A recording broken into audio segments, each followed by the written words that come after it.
আসসালামু আলাইকুম রহমতুল্লাহি বরকাতু। সম্মানিত উপস্থিতি, সম্মানিত ভিউয়ার্স, এই মুহূর্তে যারা দেশ এবং দেশের বাইরে থেকে আমাদেরকে দেখছেন, তাইসির ইসলামিক টিভির ধারাবাহিক আমল শিক্ষা চ্যানেল থেকে, তাইসির ইসলামিক টিভির পক্ষ থেকে সকলকে স্বাগত। প্রতিনিয়ত প্রতিবারের ন্যায় এবারও ছোট্ট একটা আমল নিয়ে আপনাদের মাঝে হাজির হয়েছি। সম্মানিত উপস্থিতি ভিউয়ার্স, আল্লাহর পয়গম্বর মুহাম্মদ আরবি সাল্লাল্লাহু আলাইহি সাল্লামের আমল শিক্ষা, সাহাবীদেরকে যে আমলগুলো শিক্ষা দিয়েছেন, নিজেও করেছেন। তো আল্লাহ রাসূল সাল্লাল্লাহু আলাইহি সাল্লাম বলেন, যদি কোনো ব্যক্তি, আমরা যারা দুনিয়ার জমিনে চলি, চলতে গেলে বিভিন্ন সময় বিভিন্ন টেনশন, বিভিন্ন চিন্তায় মগ্ন থাকি। চিন্তায় মগ্ন সারাদিন যেইভাবে কাজ করি আমরা, পাশাপাশি আর প্রভাবটা রাত্রে পর্যন্ত থাকে। যার কারণে অনেকেরই এমন অবস্থা হয়, অনেক গভীর রাত পর্যন্ত চলে যাচ্ছে, ঘুমের খবর নেই, ঘুম ধরছে না, ঘুম আসছে না।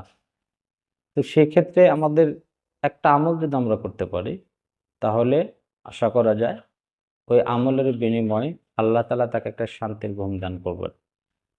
প্রথমত, আমরা যারা এই মগ্ন থাকি, চিন্তার ভিতরে থাকি, বিভিন্ন পেরেশানির ভিতরে আছি, পেরেশানির থেকে দূর করার জন্য দোয়াটা আমরা করব।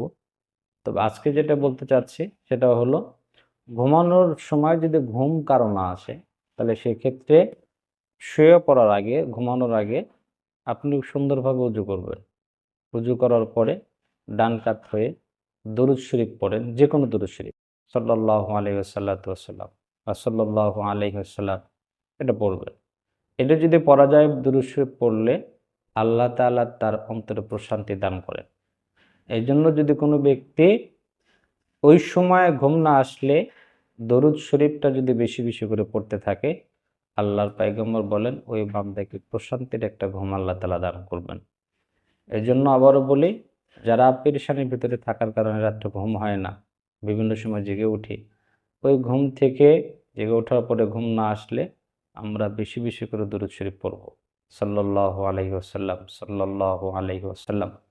এটা যদি পড়া যায়, আশা করা যায় আল্লাহ তাআলা তাকে শান্তির ঘুম দান করবেন এবং পেরেশানির থেকে মুক্তি দান করবেন। আল্লাহ তাআলা আমাদের সকলকে এই আমলটা করার তৌফিক দান করেন। আমিন। আসসালামু আলাইকুম ওয়া রাহমাতুল্লাহি ওয়া বারাকাতুহু।